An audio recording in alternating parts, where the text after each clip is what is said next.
Hey everybody, welcome to episode 74 of the Go Get Outside podcast. This is your host, Jason Milligan. Welcome back, welcome aboard. I am very interested in seeing the reaction to today's episode. It is a roundtable discussion about our human impact on the outdoors, the challenges we face, and what we can do about those things. This may be one of my favorite, if not my favorite episode of this season. I know it sounds like it could be preachy, and it could be homework. I do not feel like it turned out that way. I think our guests were great, and I really hope you all take the time to listen to this one. I think it is a very worthwhile discussion. So, who are those guests? Well, one of them you've heard on the show twice before, Alan Gegax. You may recall him from previous episodes of the show. He and Heidi Kyser, who is new to the show, are both writers for Nevada's Desert Companion magazine. And the both of them have written stories and continue to write stories that deal particularly with these issues in the outdoors. And so they were two great people to have on the show to talk about how our interactions with the world around us affect it in negative and positive ways.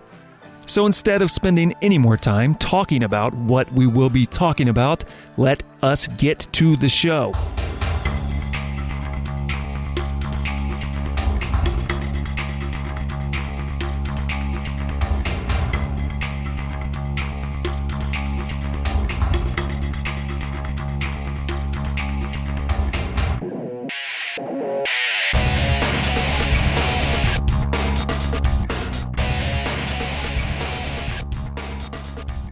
I'm Heidi Kyser. I am a journalist by trade, and I am also a backpacker, hiker, camper, cyclist, yoga instructor, yoga practitioner too, obviously. Big fan of dogs, do a little bit of rescue, just a general outdoor enthusiast. By day, I am a writer at Desert Companion magazine, which is the monthly magazine of Nevada Public Radio. And I just kind of started getting involved in broadcasting as well, doing some hosting and producing of State of Nevada, which is KNPR's daily local show. And my name is Alan Gegax, and I am a mailman by day, so I don't really get what I'm doing here.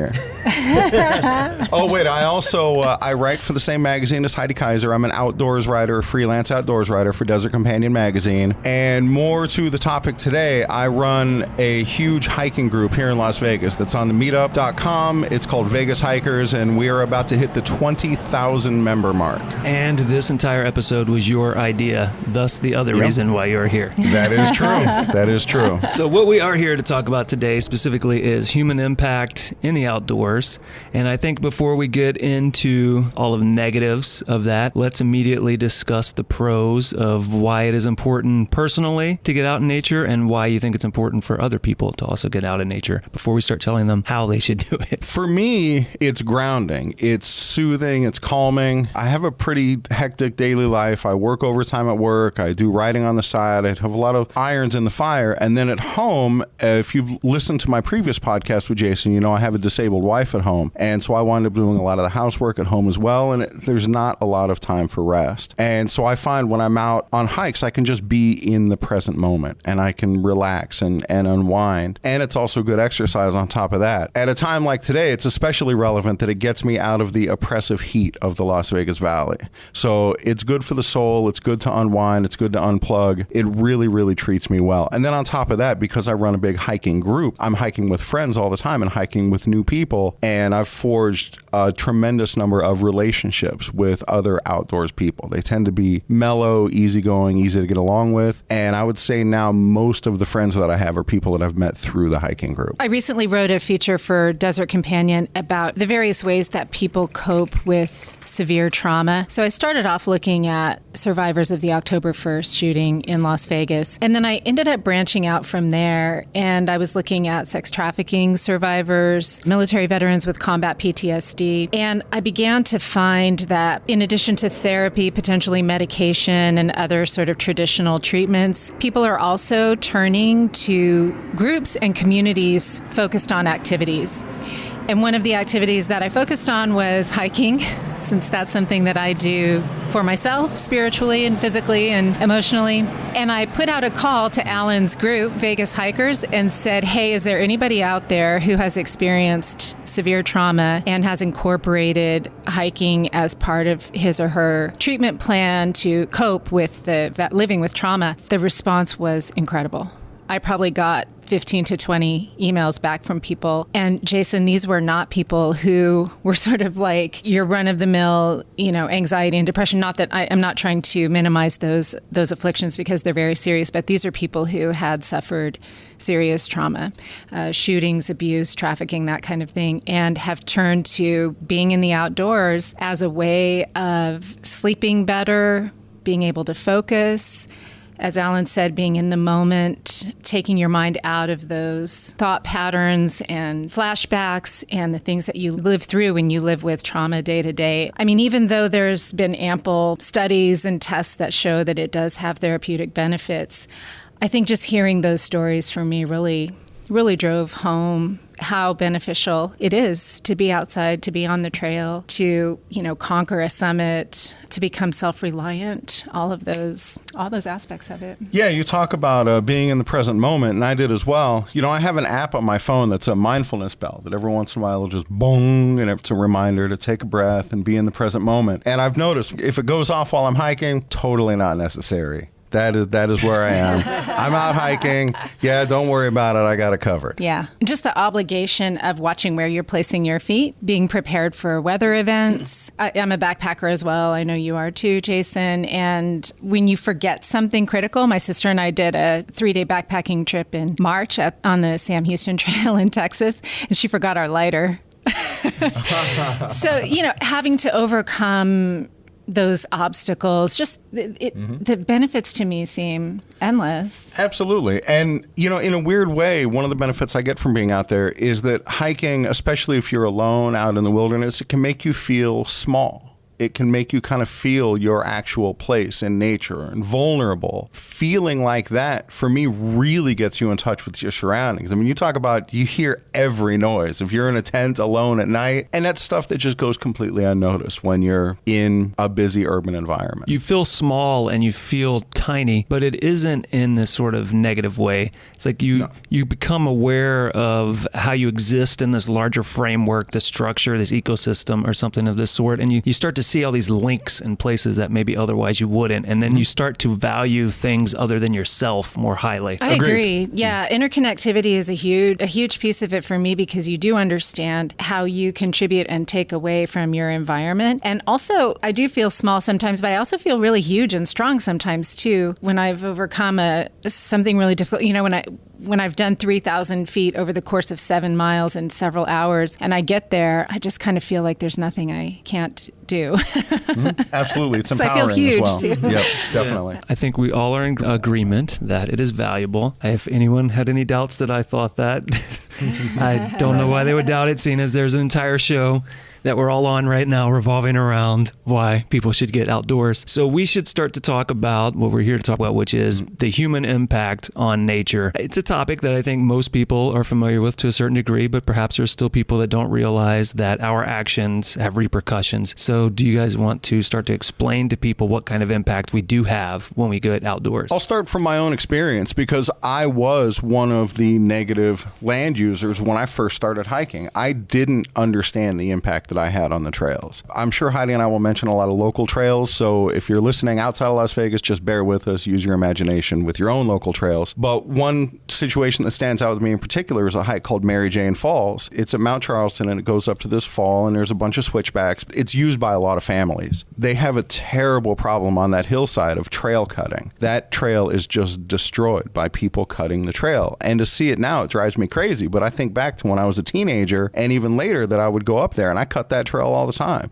Oh, what's the point of these switchbacks? I'm a strong guy. I can just go straight up the side of the hill. And I never knew the impact that I was having by doing that, how I was actually destroying the hillside. Unless people go out with responsible stewards or learn some sort of stewardship lessons, I think they do it without even thinking about it. I mean, even litter, I think people don't realize how much impact that litter can have. They think, oh, it's just a wrapper, it's just a can, or I'd go out with my buddies out on the lake, and when they drop their beer bottle into the lake, that's, I'm making a home for the fish. They don't realize how much that builds up over time and how much that impacts over time. But the three of us being outdoors people, I mean, Lord knows, do we see it now? And do we know the impact that has? Because when you go out to these public lands now, especially the popular places, they're just covered in litter and the trails are cut all over the place. And it's so disheartening, to be someone now who is so in love with nature and to see what's happening because of how much visitation these places are getting by people who just don't get the impact that they're having and don't hike responsibly. It's very disheartening, and I know that's obviously a lot of what we're going to talk about today. The particular thing you mentioned about trash, I think that's one of the most obvious ones, but I think one of the things people take for granted, and what was really just banged home to me this January, I took a trip down to Chiapas in Mexico, and there is a cave that people consider a cave canyon. It's called Chorreadero, and it's basically this cave that has waterfalls and slides and jumps throughout, and so you start at the top. That sounds awesome. It's amazing. And you make your way through, and it's a canyoneering adventure underground. But it made it so clear that every time people throw litter on the ground, it ends up in a waterway. Because as we went through this secluded cave, this secluded canyon, which certain areas of it you cannot easily access, I would look 30, 40 feet up in the cave, and I would see plastic bottles embedded in the top from when it last flashed from a flash flood. And it just made it so clear to me that when you throw trash on the ground, you think it's gone, but it's not. Where it's going to end up is the lowest point, and the lowest point is always a place where water is, and water is what we need for life. Yeah, that's a great point. My stepson and his best friend recently went camping. They actually came to pick us up in Mammoth Lakes, my husband and I, following a long backpacking trip that we did, and they camped for a couple of nights up near Red's Meadow. The best friend, and this is not to, I hate to call him out, but he grew up in the outdoors. He grew up fishing and camping with his dad and doing a lot of ATV sports and stuff like that. They had been camping, and I don't remember how it came up, but they were talking about washing their dishes in the river. And my husband and I were kind of horrified. We were like, you guys shouldn't be washing your dishes in the river. Like, you need to get some water out of the river and go at least 100 feet away and make sure that the water goes someplace far from the flow. He was surprised by that. These are guys in their early 20s, and asked why. And I gave him the example of, while my husband and I were backpacking, when we were looking to replenish our water that we were carrying, we were always considering where we were with respect to the downflow. So who's above us? Are there any cow pastures? Is there any human civilization?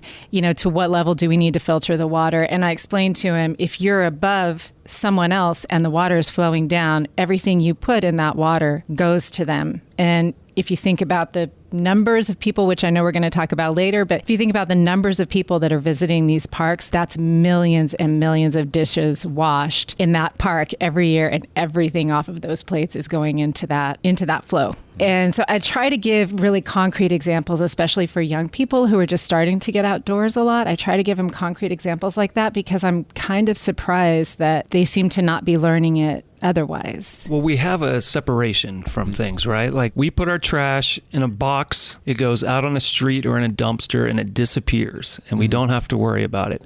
And then you visit a country like Mexico, where I was, it doesn't have that same infrastructure, and they don't do that. So you see trash being burned on sidewalks. You drive along highway systems where you see huge quantities of trash along the side. We did a canyon where we coined the term trash whacking because we sincerely were walking across the equivalent of a landfill at moments, because there's nowhere for this trash to go. And so in our society, where it just disappears, we've lost that connection to it. So much so that I was in Yosemite years ago, and I overheard this conversation with a woman. She was on the Mist Trail, right? Maybe 2 miles in, looking at Nevada Falls, I believe it is at that point. She's like, there's no trash can here.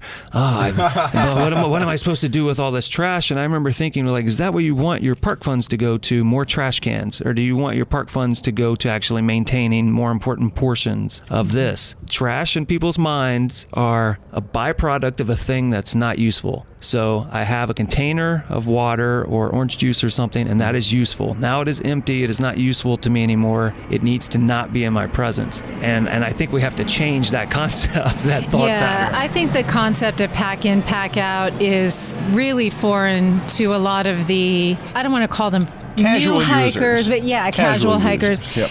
I think a lot more people are starting to get Leave No Trace, don't you, Alan? It may just be the circles that we run in. Could be. I feel like that's been a fairly good branding effort, though. Oh, definitely. It kind of seems to be permeating the consciousness of the REI crowd. Yeah, let's explain to people what Leave No Trace is for those that don't know or have only heard it as LNT. Right. And didn't So know it's a general guideline where you want to leave the land the way you found it, or better, cleaner than the way it was when you got there, so you don't drop any litter. You try to stick on the established trails. If you're going to go off trail, you need to be, one person at a time, so you're not trampling a new trail. You essentially want the land to look the way it was when you got there, or even better. And that gets into minutia of campfires, how to build a Leave No Trace campfire. You can actually build a campfire that doesn't scar the ground. There are ways to get your water. There are ways to go to the bathroom. There are methods for almost anything that you'll do while in the outdoors that minimize our impact on the land. And that's what Leave No Trace is all about. Yeah, there's this really great slogan that people can remember: take only photographs, leave only footprints. That's sort of the basic idea. And I do feel like that's gaining a foothold, pardon the pun. But I think that step further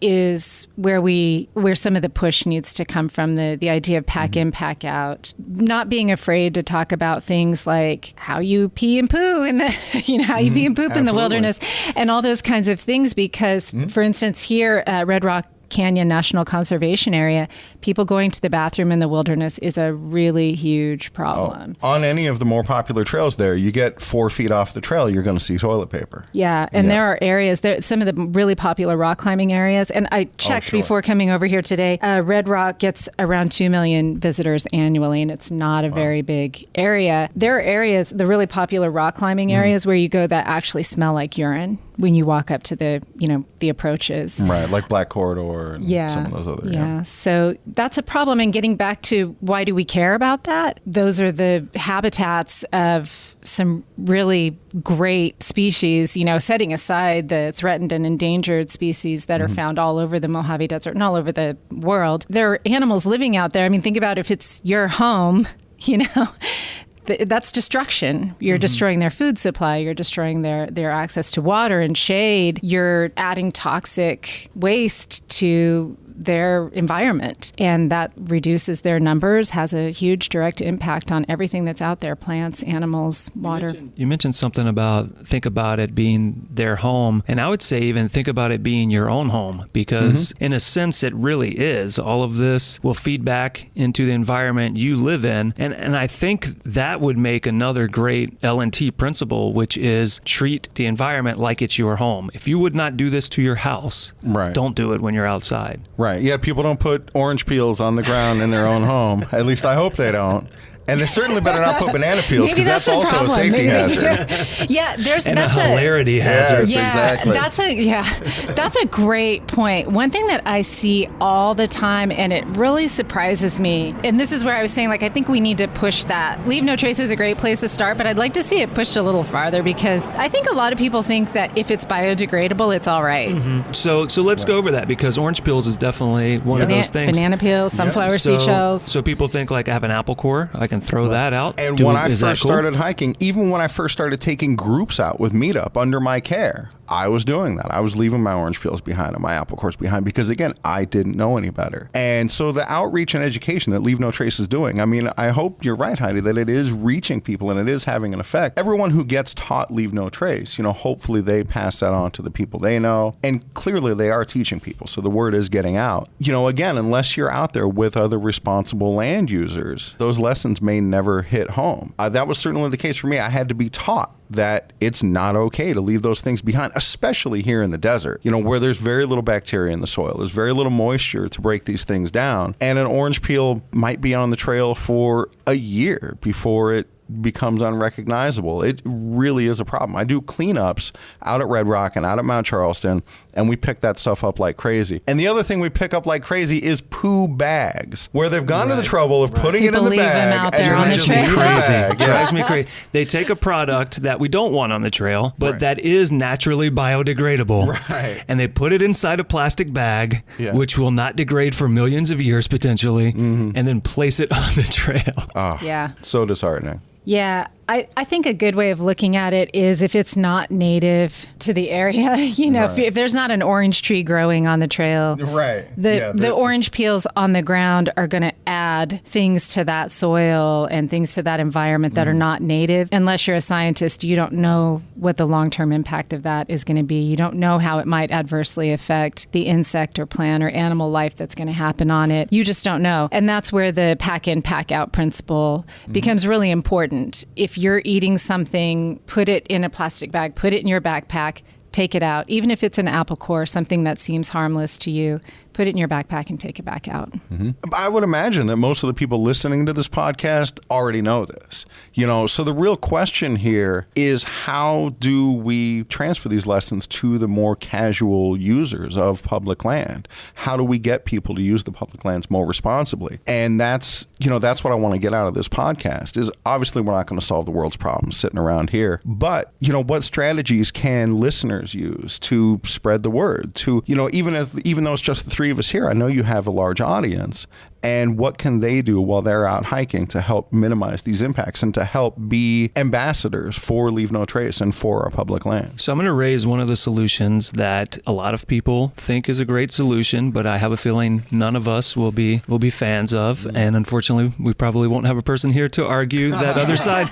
But one of the solutions, and this is in particular communities very popular, is don't tell people about cool places and keep them hidden. Yeah, sure. Yeah. Yep.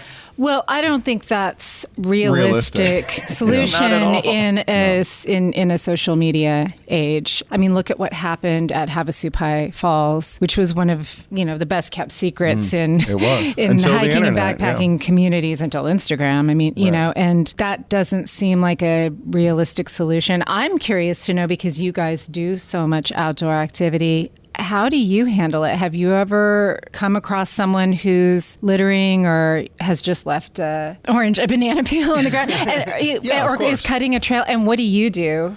It's difficult because I'm non-confrontational by nature. I'm not going to fist fight somebody. Sometimes when you call somebody out, and I've certainly have called people out on that and say, hey, could you please not cut the trail? And then they get upset. Hey, who are you to tell me where to hike? This is my land too. And they get upset. They get confrontational. That's a very awkward experience. It's easier when I'm out with a group and I have 20 people with me. And that already respect you. Yeah, that already respect me as their organizer and respect the outdoors. Then somehow I feel a lot more brave in those situations. So that helps. But I've been out on my own as well. I find that usually people, when confronted, are sheepish about it. And they may not realize the damage that they're doing. And so when I confront somebody, and I'll be honest, a lot of times I don't. A lot of times I don't have the courage to confront somebody. But when I do confront somebody, I try to do it where the rationale is built in. I just saw somebody on Cathedral Rock cutting the trail. And I said, hey, could you please not cut the trail? It erodes the hillside and it causes damage to the trail that eventually is going to wear the area away, and it damages the hill itself. And the guy said, oh, yeah, I'm sorry about that. No problem. And that was it. And it was over. He was hiking with a group who the other people were using the trail. And I think they didn't have the courage to say anything to him. So there was a peer pressure there, and there were other people around. That was one of the times that it went positively, which is good because I wound up hiking down the hill at about the same pace as that guy, and that would have been pretty awkward. It was awkward enough anyway. There are times where people get really upset about that. And who am I? I'm just a dude. I don't have an authority. Well, I think the answer to my question is implicit in what you said, which is when you're in a leadership position, people are already disposed, to listen to you, right? So maybe the thing to do for people who are interested, listeners who are interested, is find opportunities to be in those leadership positions. So volunteer to lead hikes, sign up for organizations that do things like trail cleanups. We have a group here in Nevada called Friends of Nevada Wilderness. Similar groups exist all over the United States, and they do something really cool in areas where trails have been cut a lot. They go out and they create natural barriers. So they use whatever is already there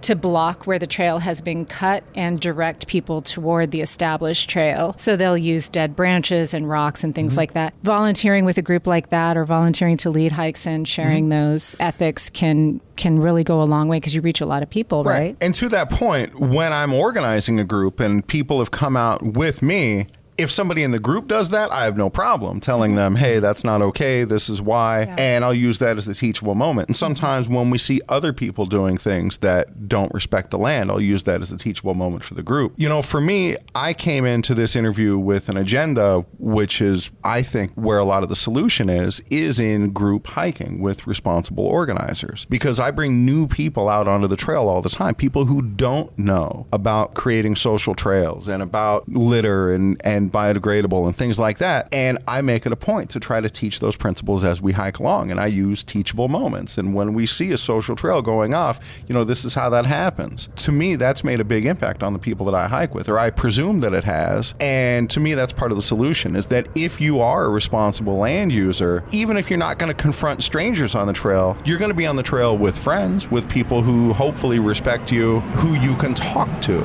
And I think you have a duty to at least talk to those people. Even if you can't reach everyone, you can reach the people in your circle. Well, I'm just curious what you do, Jason. I mean, it's a tricky thing, right? Because, especially with strangers, because first you have to try to gauge whether they actually care. Yeah. And if you can tell that they don't actually care, there's nothing you can really do other than hope they mature eventually, right, and see the error of their ways in the same way that all three of us probably have at some point. Mm-hmm. Yeah, if it's people that are with you, you can have those conversations as they happen. Sometimes you can have those conversations before, if that topic comes up. A lot of people that I do activities with will try to clean up. We were just camping with a group of people up at Sawmill Flat over in the Sierra. This woman in the group, Sarah, the day that we were all leaving camp, she said, hey guys, if you don't want to participate, that's cool, but there's a thing I like to do. I like to try to leave the place better than I found it. So she pulls out a garbage bag and she's like, I'm going to walk around and pick up trash. If anybody else wants to help, that's cool, but you don't have to. Which is a good way to approach it. And it's also a thing where if you watch other people do it and you just sit by the side, you're going to feel obligated to do it. Absolutely. You get that peer pressure going. Right. And so peer pressure can be beneficial at times. Definitely. So in a couple of weeks, I'm taking our hiking group up to Great Basin National Park. And we've chartered a bus, 2 kegs on the bus, good times. Throwing them out the window when you're done. Right, exactly. No way, man. I got $50 deposits on those things. When we're done camping, we're camping in a group campsite, and the bus parks in the site. And when we're done, all 40 of us go and police that site and pick up, you know, the tiniest litter, every single thing that we can find. And I can tell you, when we leave those campsites, they are immaculate. And that's something that is very important to me as an organizer, is that I want to continue being welcome in these places. You know, we have a great relationship with land managers now in Southern Nevada, because we use the land in this responsible way. But to me, that's my duty as an organizer, you know. And for the people listening to this, if you invite your friends out to go camping, oh, I love camping so much, and I got to pull teeth to get my friends to come out there. Well, as long as you're pulling their teeth, pull their teeth to clean up the campground before you leave too. It's not a responsibility, it's an opportunity that you have as someone who loves the land to do something to help protect it. And that is, you know, to encourage your friends to treat it with respect and to help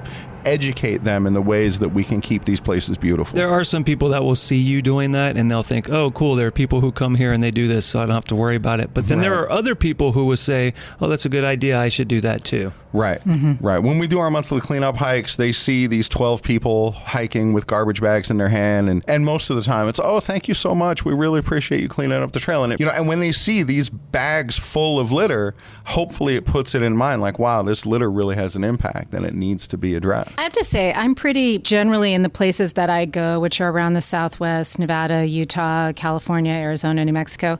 I'm generally pretty impressed by how well people do clean up after themselves in campsites. And generally people are trying to do a good job. I think for me, one of the biggest fears that I have about overcrowding national parks in particular is just the number of people there. My husband and I went to Zion National Park in October of this past year, October of 2017. And I did look it up. Zion has 4.5 million visitors a year, and it's the third most visited national park in the U.S. And if you haven't been there, the road going into it was backed up with cars for miles. And then we were waiting for a backcountry permit in the wilderness office, and we looked out the window out the back, and the line of people just waiting to get onto they don't allow cars in, actually into Zion anymore. It's one of the things I love about it. Yeah, but the people waiting to get just get on the shuttle to go into the park, there were thousands of people waiting in line. And my husband and I looked at each other and we were just like, thank God that's not where we're going. We went into the backcountry and hiked the East Rim. That's that double-edged sword that I think you were alluding to earlier when you asked that question. Is it great that people are getting outdoors and getting that experience or getting the experience of being outdoors? Yes. Are they really getting it in those circumstances? I don't know. I don't know. Like when I see thousands of people lined up to get to Angel's Landing and there's shoving and there's yelling and there's people listening to music, that's not it. It's a mall experience outside. Right. Insane. Yeah. And it's the same at Yosemite. It's the same at Grand Canyon. So I think for me, that's actually a little bit thornier problem. How do you solve that? And I know that Zion proposed last year a reservation system, which hasn't been decided on yet. They haven't formalized their proposal. So that's still, but even with their initial proposal, they got something like 1,800 comments from people saying, no, we don't want this, Right. So for me, the solution is always just to go somewhere else. Right. And that's disperse. Part of the luxury we have here in Southern Nevada. The trail that I mentioned earlier, Mary Jane Falls at Red Rock or at Mount Charleston, it's a very crowded trail sometimes in the summer because it's the only place people know about to get away from the heat. But there are a dozen other trails at Mount Charleston that very few people know about where I can hike for 5 miles and maybe not see another person the entire time. And it's still gorgeous and amazing hiking. And there are still a lot of underutilized areas where people can go. And I would imagine, I know, Jason, the places that you go, very few times will you run into other people or at least crowds. Although, I was just in Yosemite Valley. Yeah, and that's true. If there wasn't a huge fire on the outskirts of the park, it would have been overflowing with people. Yeah, that is very true. So that's a consideration, right? There are solutions that are built into lands themselves, like at Red Rock, which is the case study here in Las Vegas for overcrowding. There's a lot of land in Red Rock that is beautiful, that is completely underutilized, that if it got some better signage, you might be able to steer some users in that direction and just kind of spread out the load and let people use the land in a more efficient way. And on top of that, I read an article recently that proposed solutions, really simple solutions, as long as the land can tolerate it, like one-way hikes or loop hikes. Because if you think about it, an out and back hike essentially doubles the amount of people that are on the trail because you're getting traffic in both directions. And so sometimes, just building the trails in a more thoughtful way might be able to alleviate some of this crowding. And that's part of the beauty of the shuttle system at places like Zion, is you can do those one-way hikes because you can just catch the shuttle at the other end where you don't have that option necessarily in a car. But I want to say something about that. Those are all great ideas. Better signage, better trail design, better trail maintenance, all those things. Even just advertising and marketing, right? I know that I spoke to the area manager for Spring Mountain National Recreation Area a couple weeks ago, Don Christensen, and he said because of the wildfire risk in the national forest there, they're very interested in getting people to disperse and not just continually use all the same areas. So even just advertising and marketing on their part, on the Forest Service part, could help that. But the problem is if you suggest that to anyone who works for those agencies, they roll their eyes, they laugh. They're super exasperated because they don't have the resources to do much more than the absolute bare bones basics that they're doing right now. Also, if someone shows up and say they're trying to go to Yosemite Valley and they're told it's really packed, why don't you go down to Sequoia National Forest? It's really great down there. Instead, they're going to say, no, we want our picture at Yosemite Falls. Right. We want the selfie there. But one thing that, again, your listeners or people who care or want to do something about this, something very concrete that you can do is get involved as a citizen, use your right to vote, use your ability to educate yourself on legislators at the local, state, and national level who support greater funding for these initiatives, and vote for those people. If this is something that you care about, find out how your state is managing this problem. I mean, I can tell you that, for instance, the Trump administration has proposed a 13% cut to the Forest Service. I want to make sure I got that right.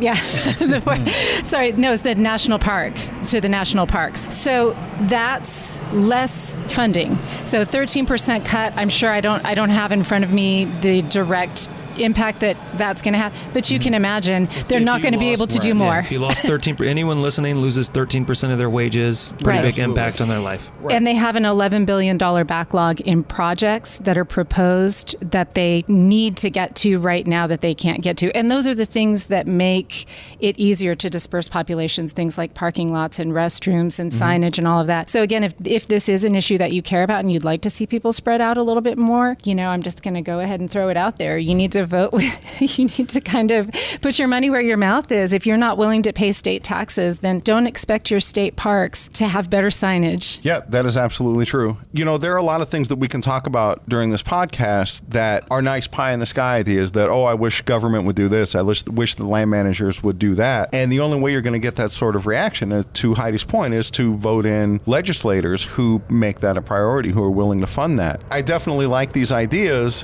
What I wonder about is, again, what sort of things can users do, can land users do to help that? So for me, it's almost a natural evolution as a hiker where you start out, I just want to get my picture in front of Yosemite Falls.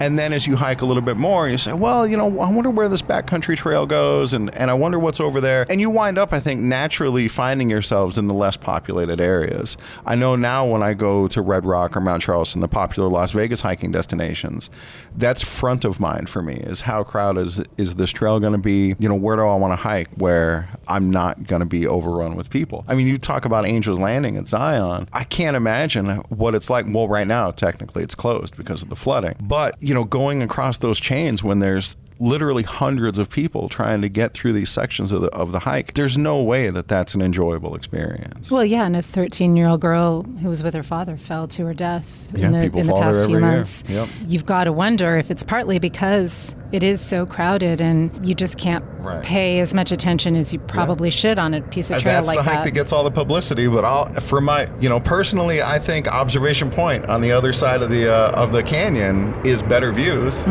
but it doesn't get the publicity. I think another thing to keep in mind also, other than just the fact that people want to visit places they've seen or heard about, and they want to see in person this amazing place they've seen on the internet or the news or in a magazine. There are other things as well, right? We're talking about a lot of people who this is a rare occurrence. I'm going to go out into nature.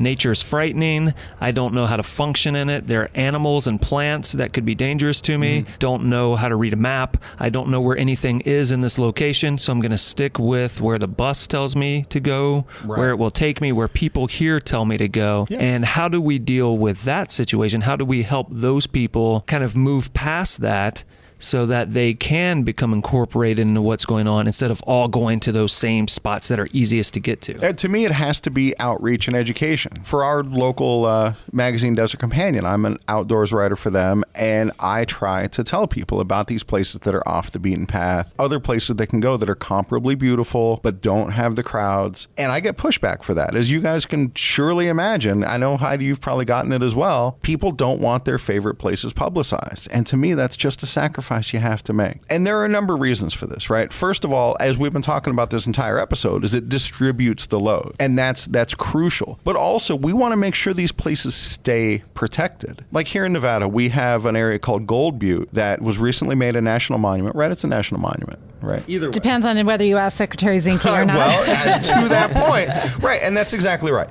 Right. So right now it's a national monument. It may be it is. shrunk. He's just, it may be. As of this recording. As of this recording. Right. Exactly. I think part of the problem that Gold Butte has in terms of its conservation effort is very few people go out there. It's rough roads to get out. But I'm sorry to interrupt, but I'm going to interject there. So Gold Butte is actually a perfect example. Gold Butte would be a great overflow park, right? To kind of get some people out of Grand Canyon or Zion or Red Rock, for instance. It's a little bit farther. It's about an hour and a half drive to the nearest points in Gold Butte. But Gold Butte is a perfect example of why people don't do that and why funding is necessary. Because I'm sorry, I know I'm going to get angry mail about this from the Friends of Gold Butte, but the roads out there are terrible. They are, and absolutely. there are no parking areas. There's very little signage. Some of the signage is starting to show up, and some of this is planned already to come as part of the National Monument designation. As it was before the designation,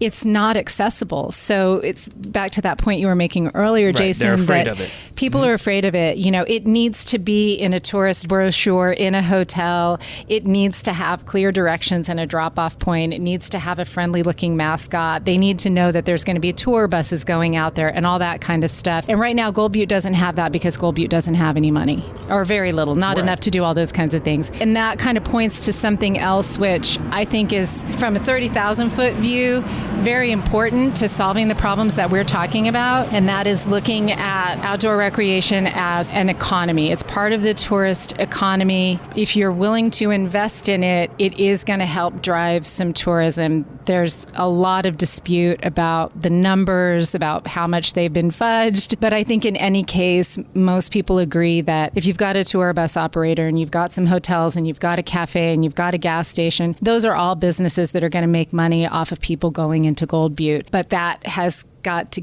get a little bit of a oomph, it's got to get a jump start. You've got to have the infrastructure there for people to go out there. Right. And for legislators to feel that it's important, people have to go out there and fall in love with it. People have to decide that it's important to them.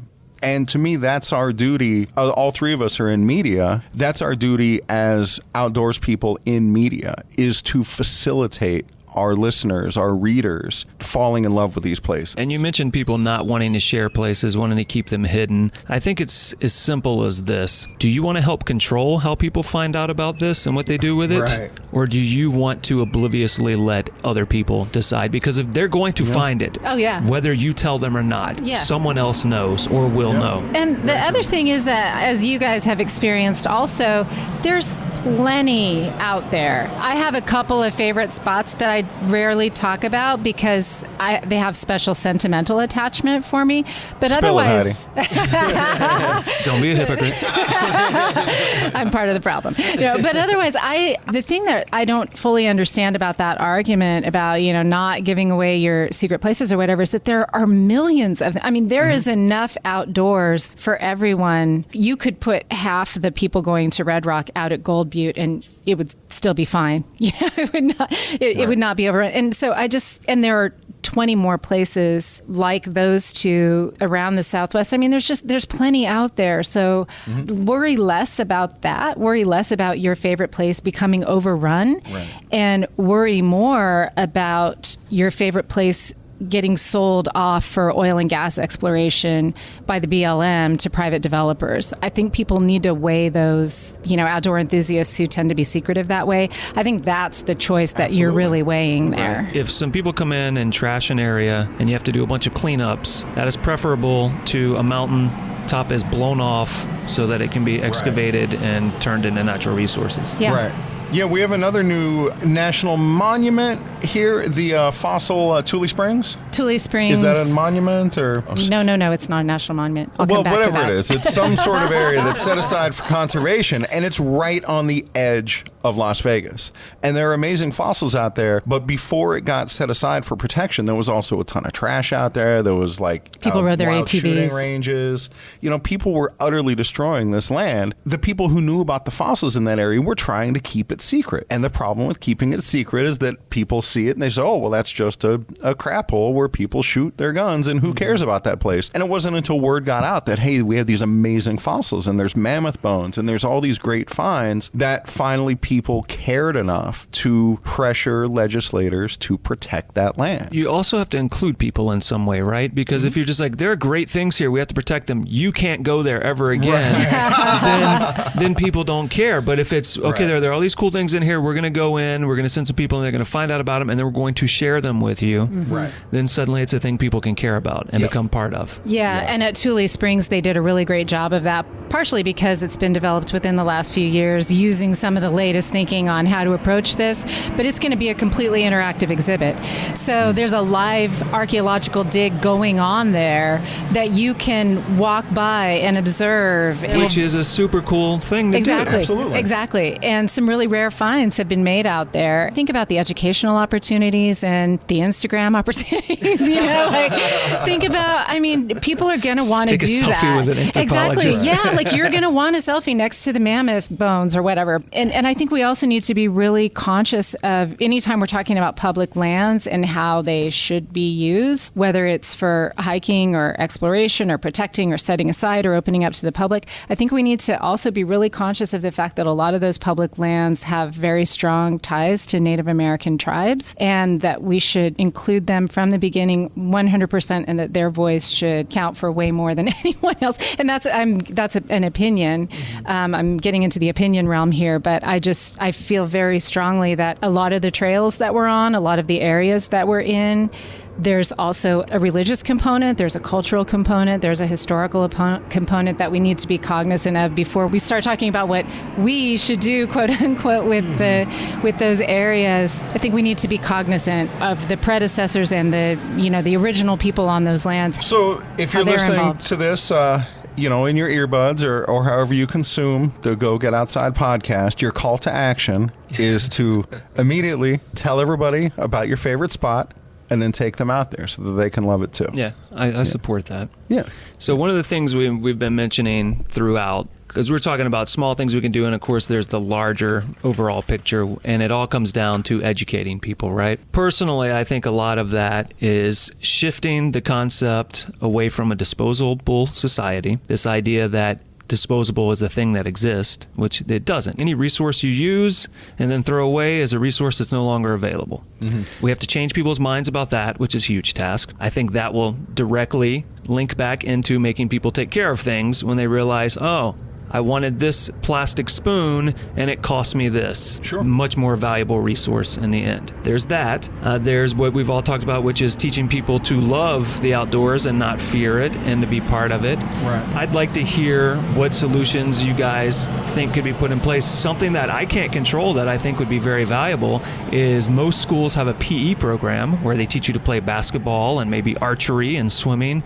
And I think it'd be great to include a component in there that teaches people how to camp and build fires and clean up spaces outdoors and be land stewards. It seems like it'd be a perfect fit for a PE program. So anyone listening that has any control in that regard in a school, see if you can integrate that in your physical education program. But what ideas do you guys have about improving the education and sharing this information with other people? Well, starting when people are young is key, because every year that goes by that a person is not educated in outdoor ethics is a year that they have the potential to go out and destroy more public land. Not necessarily maliciously, but just ignorantly or apathetically. So here in Clark County, there are programs that get youngsters out on the trail with trail guides and with park rangers who can, tell them how to hike responsibly. They're very underfunded, obviously, and underutilized, but that's something, that is happening. Public speaking, being a speaker in a classroom and telling people about, oh, I'm a hiker, I have an outdoors podcast and I'll come in on career day and tell people about my outdoors podcast, or I'm a writer who writes about the outdoors and I'll tell people about that on career day. Everybody knows teachers. While they are very busy, there are certainly days where having a guest speaker come in might be a nice break. There are opportunities for just rank and file listeners to the podcast to educate the people around them. There are always opportunities for that. And there are things that you can do that are small, and they don't seem like they're having that big of an impact. And the problem with things that are small is that they're easy to do, but they're also really easy not to do. And so when you see somebody cutting the trail, that's an opportunity. That's an opportunity to take somebody who is destroying the land and to hopefully help them not do that anymore. And when you go out hiking with your friends, that's an opportunity to talk to them about stewardship and just to say, oh, look at what's happened to this trail over here. This is a bummer, and this is because people are cutting the trail. And so we got to be careful not to do that. Just a little innocuous thing like that can turn that person from somebody who's degrading the land to somebody who's helping to preserve it. Well, I'll just say what I'm planning to do. The most recent backpacking trip that I was on, I had a moment of guilt, actually, where I was looking at the other people on the trail and I was thinking, wow, this is really still kind of a privileged person's sport. My husband and I had a constructive conversation about access and decided between ourselves that what we're going to do in the coming year is find ways to get more kids on the trail personally. There are programs through the county and the city that take kids out on trails, but I also think that volunteering individually for Boys and Girls Club or Big Brothers Big Sisters and finding opportunities to take kids, especially kids who might not have the opportunity otherwise because their parents can't get them out there, or they live in a part of town where it's just, it's just not accessible to them or whatever. Just finding opportunities to get kids out on the trail, your neighbors, your son or daughter's friends, other kids from the school, your kids, Boy Scouts or Girl Scouts or whatever, volunteer. Try to find a way to actually take a kid or a group of kids out, give them that experience firsthand. And then while you're there, talk to them, get to know them, bond with them. And, some of what you believe and some of the values that you cherish are going to maybe rub off. Mm-hmm. Yeah, I would agree with that. And a fantastic way to find that audience, that's certainly the way that I have found that I never expected, is through Meetup. Meetup is such a valuable tool for getting people together of common interest. Our Meetup group in particular, Vegas Hikers, we're now 20,000 members strong. Some months we have over 100 events a month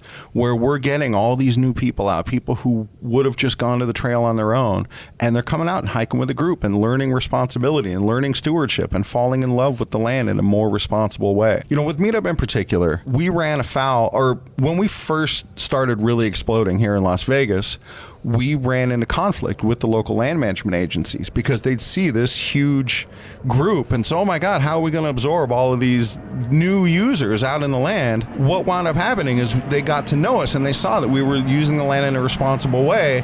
And sure, we'd have 15 people out on a hike, but those 15 people were coming in 4 cars instead of 15 cars. None of them were cutting the trail. And it seems overwhelming sometimes to the land management agencies to see these groups coming through. But the fact is, we're actually less destructive on the trail than if everybody had come out there on their own, and less destructive on the environment. And the people hiking with us are less likely to stumble off trail and wind up, getting lost and going up the hillside and things like that. It also takes away some of that fear we were talking about, because now absolutely. There are other people who can go with you and help you. No doubt about it. Yeah, there's no way some of the people who hike with us, they would never hike on their own because they don't have that sense of direction, or they don't have, the wherewithal to get out there on their own and to do that. And so for me, Meetup in particular, because of its low cost, because of its broad reach, has been a godsend for sharing this love of the outdoors that I have with all these other people. It's huge here in Las Vegas. It has exploded. There are so many hiking groups now on Meetup just here in Las Vegas. And I know that happens in other communities as well. And for your listeners,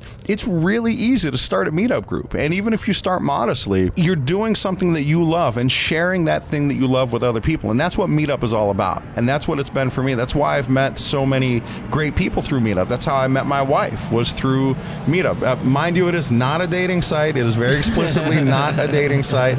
But when you start out with that common interest of something that you and this other person both really love, relationships are naturally going to grow. This podcast probably wouldn't exist in the form it does without Meetup groups. Yeah. The reason I know dozens of canyoneers instead of 2 is because I found a Meetup group that Klaus Gerhardt started years ago in Southern California to get canyoneers together so that people could start canyoneering, which has made that sport explode. And because of the relationships I've built there and elsewhere, has led me to people like both of you and the various other people who eventually ended up on this show. Exactly. So yes, Meetup is a great way to move past that fear and meet people with similar interests and start to pursue things that you're interested in doing. And even if you don't have the interest to start a Meetup group, join Meetup. Go out with people who, again, share that passion that you have, and you're going to wind up learning new things as well. You're going to learn new places.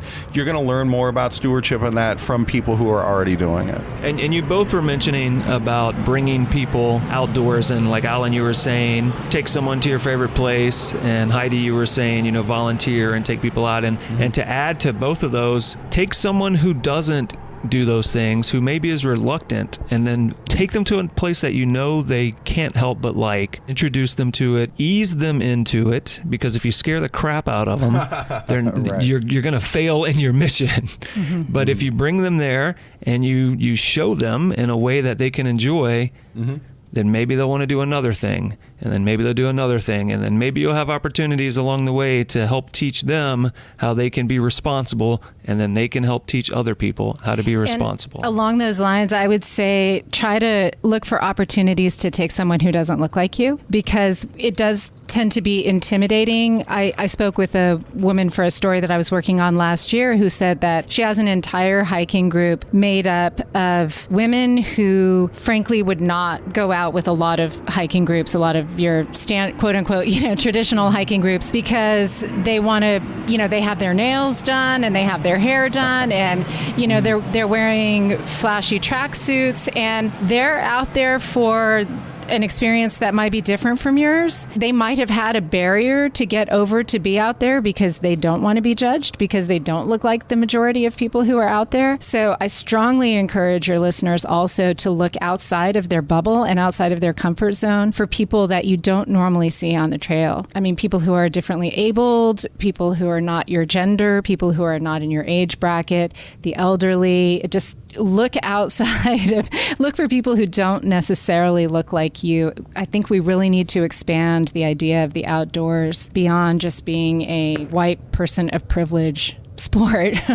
To add to that, it's really easy for everyone to grab social media and then talk about all of the detriments caused from it, but there are a lot of benefits to it as well, including things specifically like what you're talking about. There are groups that have formed through Instagram, Twitter, and various other places, and hashtags that people can look up, like Mountain Chicks and various things, which are specifically about taking people who are in groups that maybe are afraid to go do these things on their own for valid reasons, and bringing them together so that they can inspire each other to go do things beyond anything they maybe could imagine they would do in their life. Yeah, think about how intimidating it is for a person who's 100 pounds overweight to do a 2-mile hike that's mainly, that has some elevation gain and loss. Absolutely. And at the same time, think about how much that person might benefit from it. That's just one example. I really believe that we have to kind of get outside of what we traditionally think of as an outdoorsy person. The outdoors is for everyone. Right. And everyone... And we don't all have to interact with it the same way. No, definitely. And you can't tell by the way someone looks or what their capabilities are, what their ethics are going to be in the outdoors too. Some of those folks that don't look like you might be your potentially strongest advocates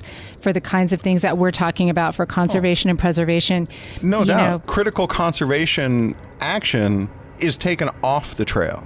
So somebody who is differently abled or somebody who is, can't hike that much can still be a very powerful advocate for the outdoors. That is absolutely true, and that's no barrier at all. More to your point of, people who you wouldn't think would be outdoorsy or out on the trail. In my own personal experience, when I started with Meetup, I was very overweight. I weighed about 290. I struggled like crazy on those first hikes and to just get moving. And thank goodness I found people who were willing to wait for me and willing to be patient with me. And now I'm bagging peaks and hiking the summits and, going off out into the wilds and all this stuff. And I've lost about 80 pounds thanks to hiking and thanks to being a mailman. And in the summer you sweat most of it off. So yeah, I totally agree with you. You can look outside your comfort zone. And if somebody says, hey, I'm really interested,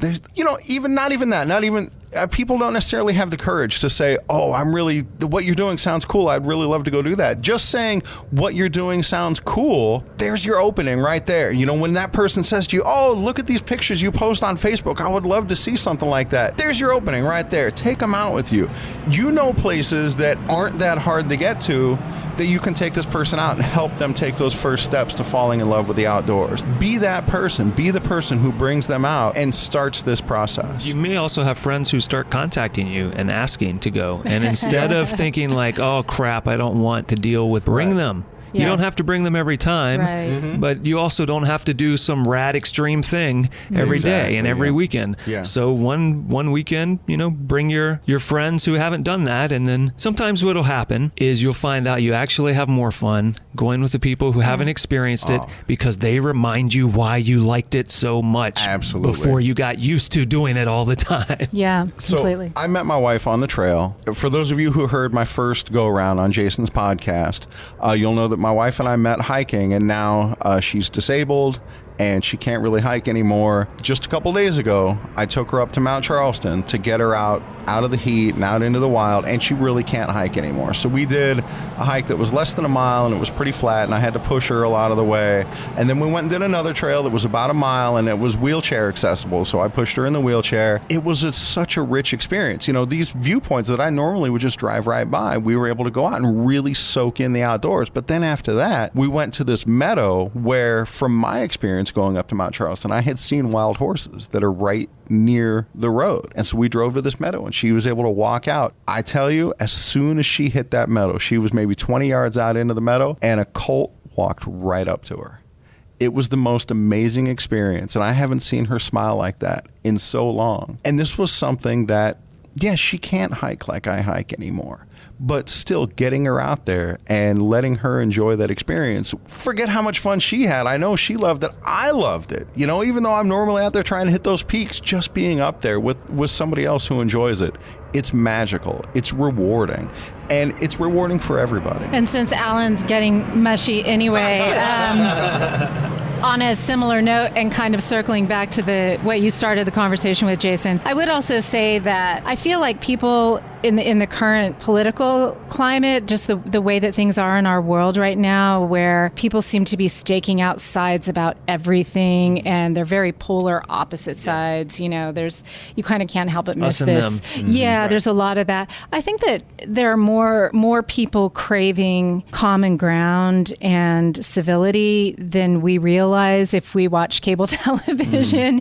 I think that the outdoors is a great opportunity to just get to know people on completely non-controversial terms, and to enjoy something I've met people on the trail that I don't share political views with, that I might differ with on some key political issues, but this is an opportunity for us to get to know each other as human beings and to share the things that we have in common, which I think a lot of people are craving, frankly, Absolutely. right now.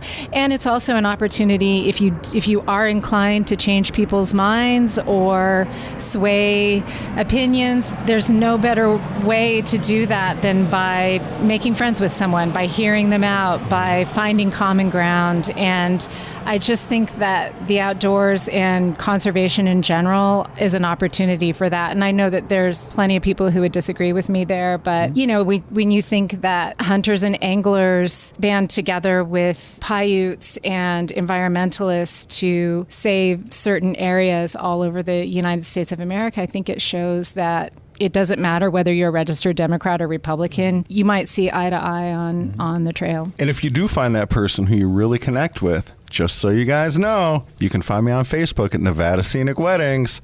I'm a licensed officiant specializing in outdoors weddings. Just putting that out there. I feel like I failed. I haven't gotten one plug in yet. Well, you mentioned Desert Companion. And now that Alan has derailed the entire conversation. So we've talked about a lot of things, and I think we could probably keep going for hours and hours and hours. To sum it up, we have this wonderful natural environment that we all can benefit from. It is our responsibility to protect it and share it, and by sharing it, to help protect it.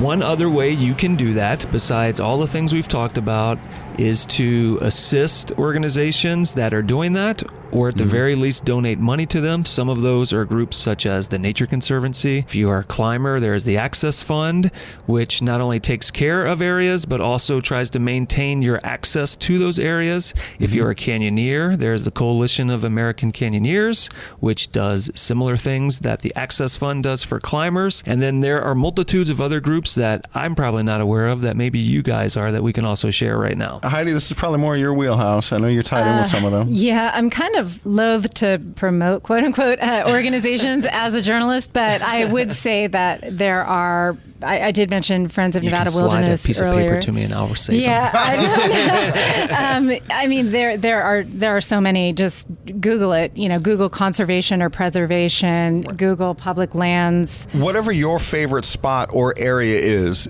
you can almost guarantee that there is a conservation group that is geared toward preserving that specific area. Yeah, I would say for grassroots movements especially, if you Google Friends of, and then the area that Right. you're interested in working on, that's a great place to start. But yeah, there are lots and lots of organizations. Sierra Club obviously is one. And the land management agencies know who those groups are as well because they work hand in hand with them. So for here, if you didn't know about Friends of Red Rock Canyon, you can actually just call the visitor center and say, hey, what groups do you guys work with to do conservation out there? And they'll list off however many there are. And the other benefit, too, is if you get involved with those groups, you will find out about new places that you're not aware of. Absolutely. They're your best sources for the secret spots. Yeah, but friends groups are really great grassroots place to start. For sure. Those are your true believers. Yeah. So before we wrap up the show, we've talked about what everyone can do to kind of help the environment, but we've got both of you here on this show, and so maybe people think, oh, these are two people I really like. I want to hear more from them. Sure. Tell us where people can go see some of your work or find out what you're up to. Since I'm a staff writer at Desert Companion, you can go to desertcompanion.vegas and see my regular work there. I am also occasionally on State of Nevada, which you can find at kmpr.org.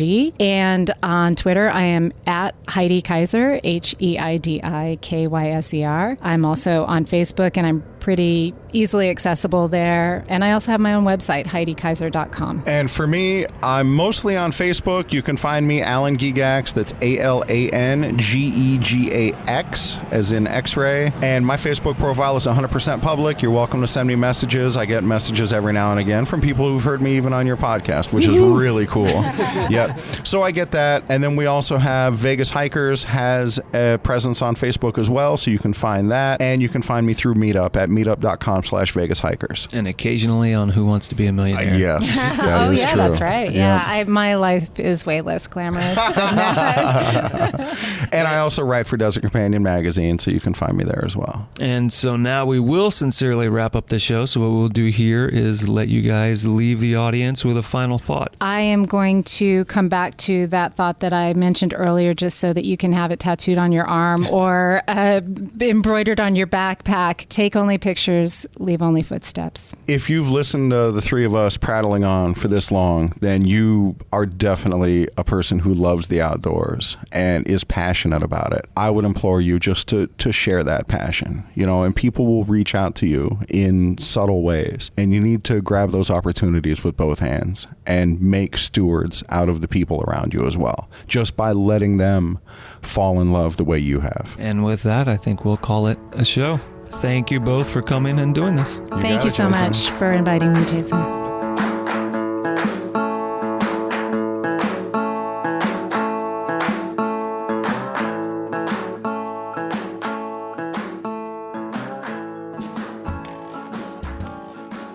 So this is just a reminder to all of you listening out there to go and do your homework, share your favorite place with someone, volunteer, and if possible, introduce someone new to the outdoors, especially if they are someone different from you. And now is the time to go to our website, gogetoutside.com. Look for this, episode 74, the Roundtable discussion on human impact, and there you will find photographs of our guest and links to places where you can get involved and or donate to worthy outdoor causes, and then also links to our various guests. Find out where to follow along with Heidi's adventures as she continues to report on these sorts of issues, and keep up with her each day on KNPR's State of Nevada, where she is producing and hosting that daily show. And follow along with Alan and join his meetup if you are in the Vegas area. And a reminder to head to Nevada Scenic Weddings if you are looking for someone to officiate an outdoor mountaintop or destination wedding in Nevada or surrounding areas. And I implore you now, get in touch with us here at the show. I want to know what you think about this in previous episodes. I want to know if you want to hear more about topics like this, if you have opinions on topics about this, if you have opinions about the things we said. There are numerous ways you can get in touch with us. You can always send us an email, go@butcherbirdstudios.com, or head to the nearest phone booth and leave us a message at 818-925-0106. And while at it, use some sort of computer device to head to your podcast purveyor of choice. Rate the show, review the show, subscribe to the show, and share it with someone who you think would want to listen to today's discussion. This episode of the Go Get Outside podcast was produced, recorded, and edited by me, your host, Jason Milligan. It was co-produced by Alan Gegax, and as always, brought to you by Butcherbird Studios. Next time on the show, come back December 16th, last episode of the year, and listen to a Grand Canyon explorer who has spent nearly 3 decades in the canyon, Rich Rideau. December 16th. See you then.